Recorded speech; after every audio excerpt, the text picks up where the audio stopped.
What is going on, everybody? Welcome back to the channel. Aftersound here, and we bring you Splinterlands content daily. We also stream over on Twitch at This Is Aftersound. So come by, say hello. We do giveaways every stream, and we do giveaways every week here on the channel on the weekly Q&A videos. All you have to do is leave your in-game username in the comments, and I pick out my favorite ones, send you some DEC.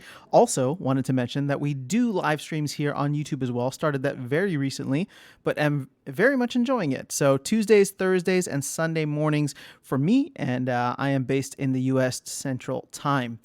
So let's jump into the topic for this video. And just as a quick caveat, I have not actually opened up 500 packs. I've opened up 474, I believe, but I have started sniping cards off the market whenever I see them dip or whenever I see them cheap, or sometimes just whenever I need them to get to the next level. Now, with that caveat, I have not bought any cards. I've not bought any epic or legendary cards. I have only been buying commons and rares. And specifically when it comes to rares, I've been focusing on summoners just to get them to the levels that I need. So let's go ahead and, speaking of summoners, let's actually start there. But the reason I wanted to give that caveat was because, it's not exactly 500, but I would say with the amount of cards that I've been buying, it's roughly around that area. So again, this is more so to give you an idea and just as a general follow-up to the 250 packs that I had spoken about previously. So the cool thing is that I have 2 out of my 4, actually, you know what? Let's look at it this way. So with Quixote, let's go with a legendary summoner. I have a decent amount of him. I could actually get Quix all the way up to, what is this, 3, 4, 5, 6, 7, 8 BCX. So I could have him at level 3, which would be ready for gold, and I'd only be 3 away from a maxed out summoner, which would be awesome. When it comes to the rare summoners, I do have Tarsa and Thaddeus Brood at level 4, which is maxed out for silver. I am, how many BCX short am I? So I'm 4 BCX short. So I'm 4 cards of General Sloan short and 7 cards short for Obsidian. And then I have not even started working towards a maxed out silver Kalia, right? So all of these can be maxed out at level 4 for silver. So, 2 out of the 4, actually 3 out of the 4 if you include Quixote. And, maybe one thing that I should or consider doing is selling a Quixote, right, for 38 bucks. I'd be able to easily fill up some of the BCX here. These guys are all going for, man, is it really under 5? No, it's, oh my gosh, they dipped. So maybe I should go and grab some now. Sorry, I got that squirrel brain, so I'm just focused. I lose focus quickly. All right, let's go ahead and get back to the cards here. So speaking of that, let's go now to just focusing on the different rarities, right? So we're going to look at the monsters specifically. As you can see here, if you can see it, sorry, I don't know if this is small on your screen, but most of the monsters, I would say I have, or at least have the cards available to me to start to max out for silver, right? So for common cards, that would be level 5. It's not all there yet. Levels 4 and 5 for common cards are silver eligible, 5 obviously being the max. There's some that I haven't actually gone through the process of leveling up yet. So you can see some of the water cards here, since I don't have a maxed out level summoner for that. My Kalia is still only level 3. So I'm just holding on to the solo cards or the single BCX cards until I absolutely have to. But some of these I'm just short of, like, if I was to go here, I believe you need 30 cards to get from level 4 to 5. So I'm like 3 cards short there, 6 cards short here, or 7 cards short. So I'm close, right? But I don't have the maxed out summoners, which is why I'm not there. But I would say that from a common card perspective, if I were to sell some that I had extra of and buy some more, or buy some of the other ones, I should be able to get to level 5s across the board. I just haven't gone through the process of actually doing that. As I don't know, for me, I'm just not interested in selling right now. I'd rather go and if I win the DEC or get staking rewards or whatever the case is, convert that into credits and then go ahead and buy whatever I need, because I'm gonna need these cards anyway later in the future. Like level 5 is not where I want to stop, so I figure I might as well just hang on to them for now rather than paying that 5% market fee. So let's look at monsters only for our rare cards. Now, these guys can be maxed out at level 4. And as you can see here, since Tarsa, the Fire Summoner, and, well, I haven't done it with Thaddeus Brood yet, even though Thaddeus Brood is up there. I need to go through and get all of these guys to level 4. So Tarsa and Fire is the only one that I have at level 4. These guys, I probably would be able to get to level 4. Let's see. All right, I'm like 1 BCX short on some of them. Yeah, 1 to 4 BCX short on these guys. So nothing too crazy. I mean, these cards are going for about 67 cents. So it's not, getting there is very much within reach. Same for these guys. They're all kind of around that area. But again, since my Obsidian is only level 3, I'm not pushing them up higher. Same deal with General Sloan. Now, the area that I have tried to focus on or that I will focus on next, because I focus on the common cards first, as you can see here, outside of Chaos Agent. Actually, Supply Runner will be my next one, and then Chaos Agent on the common cards.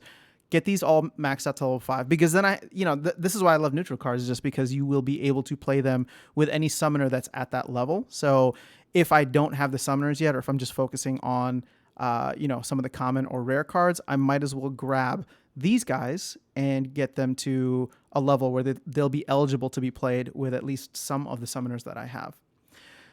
Okay, let's get to the fun ones now. Epics, and then we'll go over to legendaries later. So this is where you kind of hit that wall, or at least I hit the wall somewhat. Now, I have not, for maxed silver decks, you can get up to a level 3 epic card, right? Most of these guys are still either 1 or 2. In fact, actually, let me rephrase that. Yeah, most of these guys are all level 1 or 2. The only one that I've gotten a good amount of is Magi Necrosi, who I do have at level 3 and then have an extra BCX here, but that's going to take another 9 BCX to get him to level 4, which would be gold. So I am probably just going to hang on to this guy for now, maybe rent him out for some DEC, or if I really, really need to sell him, I can sell him. But again, selling cards is I'm just not good at it, timing the market. I know that I could probably view it as a way to swap one card for another. But I would rather just continue playing the game, earning DEC, getting airdrop rewards and things like that, and then converting that back into cards. Because, like I said, I'm still very far away. Even though I have him at level 3, I'm going to need 36 more BCX, which actually... that's a lot. That's a lot. So maxing out Chaos Legion is going to take a lot more. And I believe in the video that I had posted about, roughly how many packs you would need. And again, that was a rough video. I know some people were telling me that the math wasn't fully there. I acknowledge that completely. It was just, if we treat all BCXs the same and the chances of getting X amount of cards the same, roughly how many packs would you need to get the total BCX that you would need, or that would be required for a maxed out deck? And that's like 3,000 packs, over 3,000 packs. So at roughly 500, probably still under 500, I'm nowhere near close to that. And then if we go over to legendaries, what's nice is that I have gotten all except for one legendary, and we're not going to count Dr. Blight because this was an airdrop card, but I have gotten all except for one. The only one that I don't have is Ifrit Rising. And I haven't been in a rush to go out and buy him, right? Because for some reason this ability here, the recharge ability, I'm not sold on it. It just hasn't come in handy or, in play for me. I'll probably do a little bit more of a deep dive into it once I've had more chances to play with it. Or see if there's a way that I can combo it appropriately. But it's too random for me.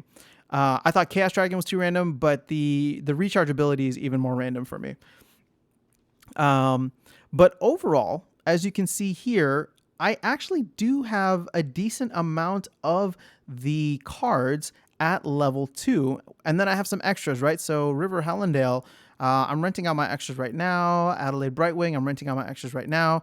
There is a scenario in which I could or should sell these in order to start getting the other legendary monsters, whether fiends or I'd probably focus on the actual monsters rather than the fiends first, just to make sure that, I'm getting the full benefits there. But level 2 is max for silver, and then with these guys, there's only 4 levels total. So you got bronze at 1, silver at 2, gold at 3, and then diamond and above at level 4 max. So yeah, my hope of playing in gold is still alive and well, primarily because of the fact that I have the power now, right? I'm over 100k power, and as you can see here, in order to play in Gold 3, which I did towards the end of last season, you only need 100k power.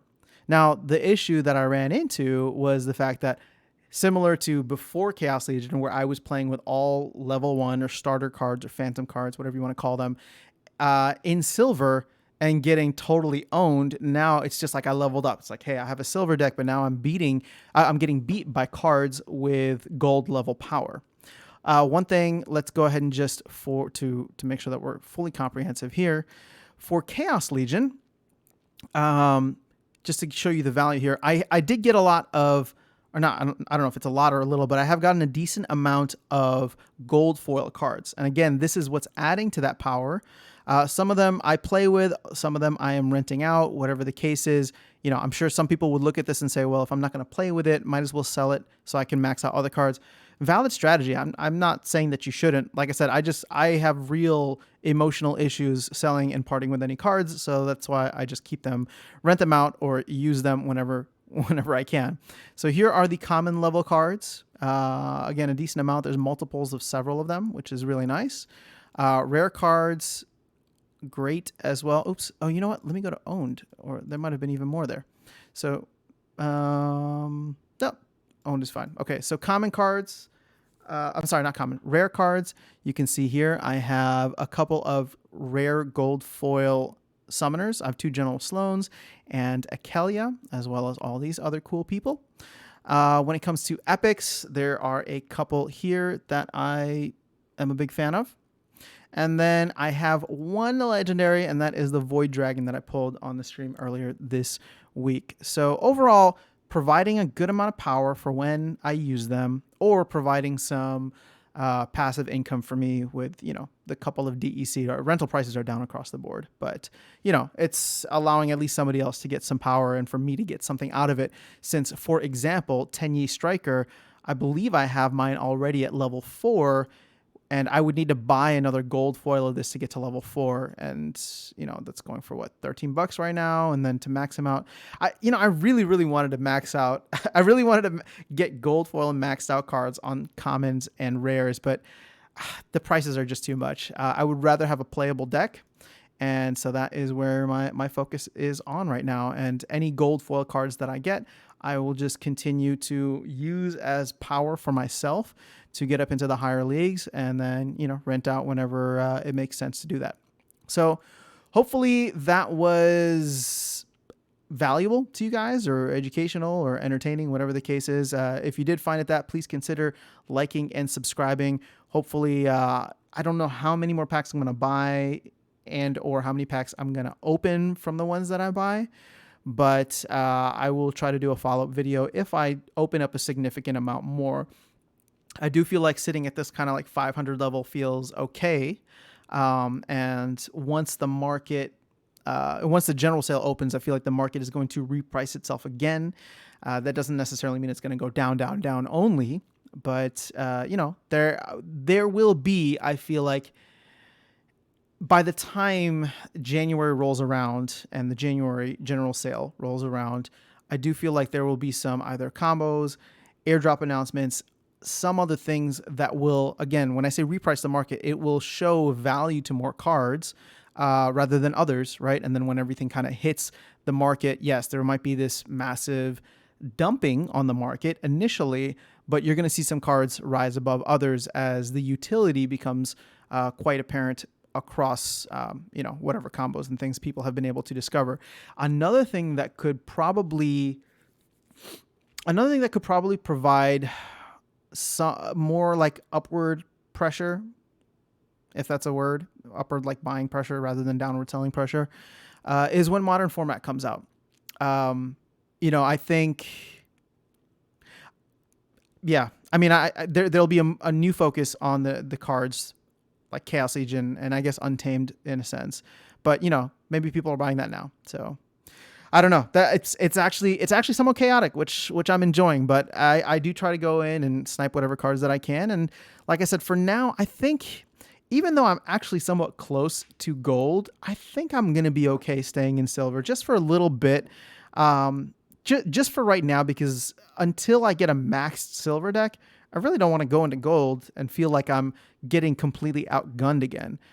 Maybe if we were in modern format, I would consider it just because the meta of the game would be a little bit more simplified. But I'm getting blasted by some of these cards that this right here. I'm just gonna complain publicly about it. But like this combination right here, Silver Shield Knight with Silver Shield Assassin and Feral Spirit, I need to come up with a better way to defend against that, because it always ruins me. And the only way that I can have any chance of defending against it is by playing Mylar, of which I only have a level 1 Mylar, right? So all of a sudden, all of my leveled up cards go out the window at that point. And even then, sometimes just the brute strength or brute force, they're able to break through whatever kind of back wall with thorns that I can give them. But that's that. Yeah, that's all I have for you guys. Hopefully this was entertaining. Like I said, let me know how your packs are looking or how your market bargain hunting is going. Would love to hear about that in the comments, and I will see you guys in the next video. Have an awesome rest of your day.